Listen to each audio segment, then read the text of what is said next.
JB Farrell, are you at least 18 years of age? Yo, how's it going, brother? Hey, are you at least 18 years of age? Yes, sir. Okay, what pronouns do you go by? Pronouns. Yeah. I'm a man. Man's not a pronoun. So pronouns are words we use in sentences to replace nouns to avoid repetition. So these pronouns would be like he. I don't really do all that. Yeah, I'm just a man, bro. Well, man's not a pronoun. So do you go by he, him, she, her, or they, them? Which one? Oh yeah. There you go. I go by he, him. Oh, there you go. Okay, So I gave you four. I gave you 3 options. You chose one. Good. I'm glad to hear that. So, do you believe that the Bible is true? Yes, sir. So, my claim is that the Bible is BS. Hey, Decon, what's up, DC? My claim is that the Bible is BS, and my evidence for this is the fact that it is filled with contradictions, historical, scientific, and textual anachronisms, as well as just demonstrable lies. Where should I begin? Give me your first one that contradicts that you think passage of scripture. Would you like me to go through contradictions, lies, anachronisms? What? The biggest one that you think. Whichever one you want me to go over. Pick one. I'll go over any of them. No, because I don't have any specific one. I want you to tell me one. You know what I mean? We can go over contradictions. So, this is a contradiction surrounding where King Josiah died. So if we go to 2 Kings, we'll go to 23. 2 Kings, verse 23. No, chapter 23, verses 29 to 30. Sorry, let me put out my Bible real quick. Sure, that's fine.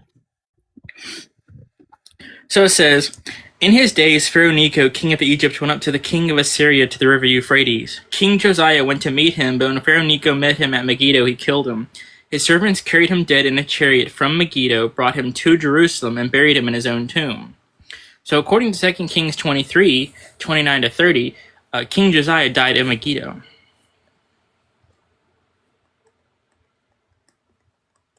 All right, no problem. Okay, yeah. Okay, but if we go to 2 Chronicles 35, I'm going to say something a little bit different.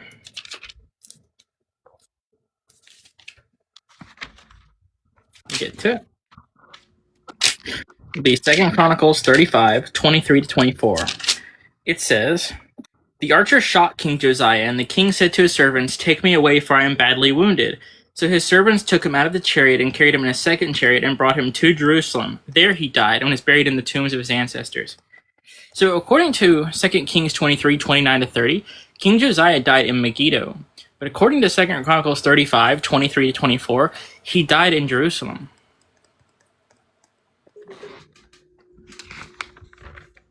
Ooh, that's a good one.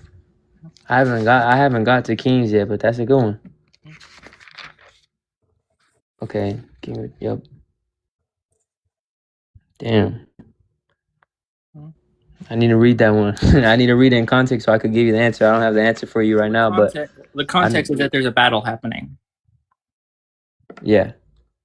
That's most of the context. I'm sure there's a meaning for it. I couldn't give it to you now, but well, no, there isn't one. It's just a contradiction. You just have 2 contradictory passages about where he died. One says he died in Megiddo. The other says he died in Jerusalem. Yeah, brother. So I mean, I thought I haven't got to Kings yet. I couldn't give you the answer, but I'm sure there's a explanatory answer. Like there's something. I know for sure. If you find one, let me know. So ask your question again. I didn't quite get it the first time. So when you're going through rough times, right, during your life, you're going through struggles, what would you do? Now or when I was a Christian? When you were a Christian. When I was a Christian, when something tough was happening, I would pray to God and I would pray to Jesus. Mm-hmm. And guess what would happen? Nothing. What? That's not true. My situation didn't get any better except for the things that I did. The things I did to get myself out of those bad situations, or the things I did to make myself feel better, those were the things that I did. He didn't help me any, which is a big problem. But did you ever realize that? Hold on. Which is a big problem. Hold on. Which is a big problem because he tells you in the book numerous times that if whatever you pray for with faith, you will receive. And people pray for all kinds of things every day. Maybe a Christian family is losing their child to cancer, and these Christian parents pray with faith because they believe and then nothing happens. Their child dies, and they didn't get what they prayed for. Their child didn't get saved. They died. Okay. So when he tells them in Matthew 22:18, actually I think it might be 18:22. I can't remember. Let's see. This is one of the biggest problems for your religion, is that he tells you a few times that whatever you pray for with faith, even if you have the faith the size of a mustard seed, that the things you pray for will happen. Have you ever read Job? Let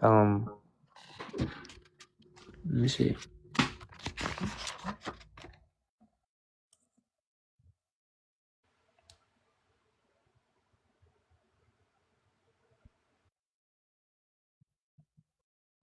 Okay, so have you ever read Job? The script, the Yeah, book you of don't. Job. That story is horrific. God essentially murders Job's family. It's crazy, huh? Yeah, that's another thing, is that So, you're the God you believe in is a monster. He's not good. but why did you misinterpret what Job said?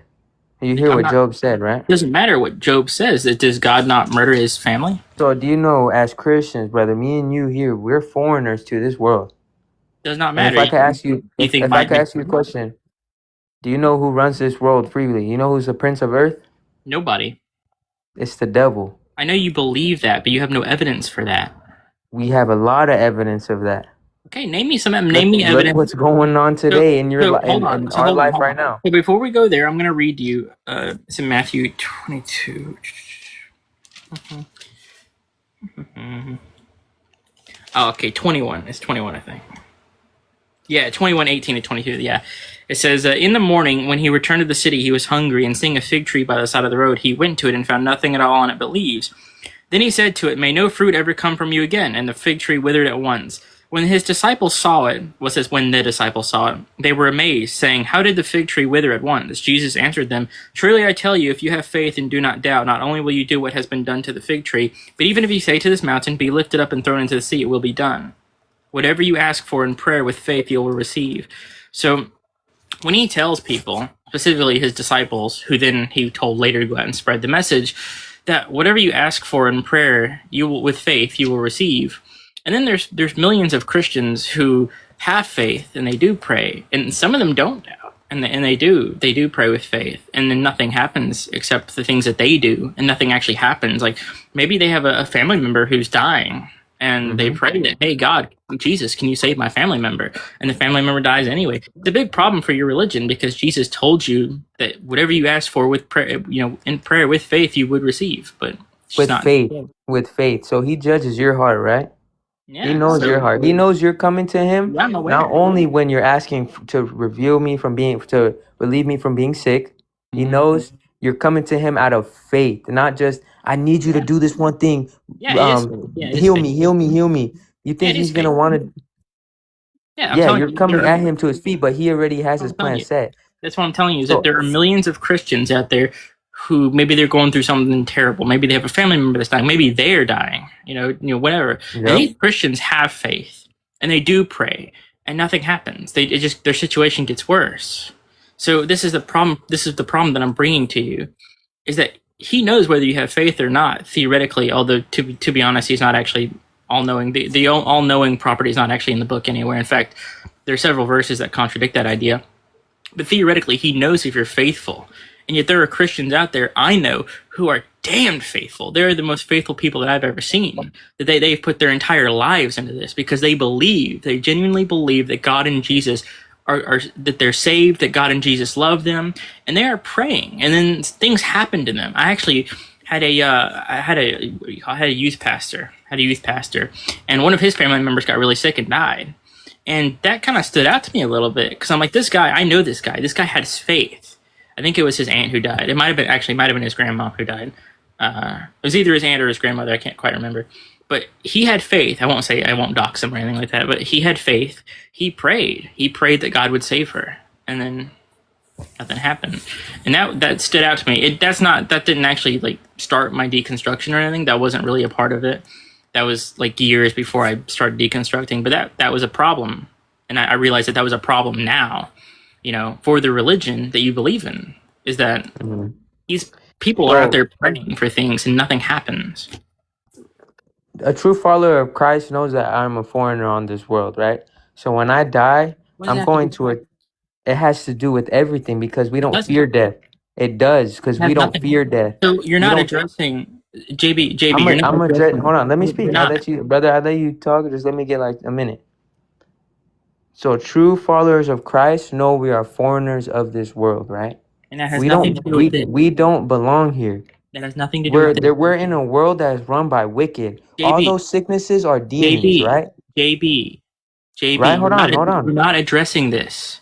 I am addressing it. You're Let me not. get to it. Listen. I'll read it again for you. You're not addressing it. It says, "Whatever you ask for in prayer with faith, you will receive." Before that, he says, "Truly I tell you, if you have faith and do not doubt, not only will you do what has been done to the fig tree, but even if you say to this mountain, be lifted up and thrown into the sea, it will be done." And then there are Christians out there who have faith. They don't doubt. They have faith. They would do anything for this being if they, they believe this being exists, and if it existed, they would they would do whatever it asked them to do. And they're praying with faith, and then these things happen to them. Address that. Exactly, because Address. we believe that those people, their time is up on earth and they're already with God.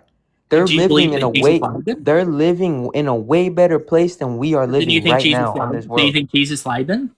Jesus did not lie. Okay, well then address the fact that he tells you that whatever you pray for with faith, You you will shall receive. receive, yes, and you Yeah, will. You but they don't. will. But they don't. They do though. They How are you don't. saying they're not? But because there are family members out there right now, Christians who have faith and Exactly. they And when don't they doubt. have faith, so JB, let me tell you JB, about a friend I have. JB, Let me tell JB, you about a friend I have. JB, JB. Don't do this. Let me speak now. I let you speak. Now it's my turn. No, you There are did not let Christians me out. speak, brother. Thank you, Slice. I was going to do it, but thank you, Slice. There are Christians out there right now who are praying with faith, and they don't get what they ask for. They don't get what they ask for, even though they pray with faith. They don't receive it. Their family members are sick. And I'm talking children. I'm talking some of them have children who are dying of cancer and meningitis and all these other horrible illnesses out there. And they are praying with faith, and they don't get the things that they pray for. They pray that their family members will recover and that they'll be fine. And then they die anyway. It's a problem because Jesus tells you in Matthew 21. He says, this is verse 22. He says, whatever you ask for in prayer with faith, you will receive. So I need you to address this. You're not addressing this. I need you to address this. I mean, I've been trying to address it. You're just letting me say a couple words, and you're not letting me speak. That's So not this true. isn't my type of dialogue, brother. I'll pray for you. This I is all love you, brother. recording. Just know Jesus is with you. But he isn't. But if you, Listen. The truth, he is. JB. The In truth Jesus' about mighty name, he is. the truth He is, about Johnny. JB. The truth about Jesus is that he Yo, died Johnny, 2,000 years Jesus is ago. with you, brother. He's Love you. not. Have a blessed night. He's not. He died 2,000 years ago, JB, and JB ran, of course.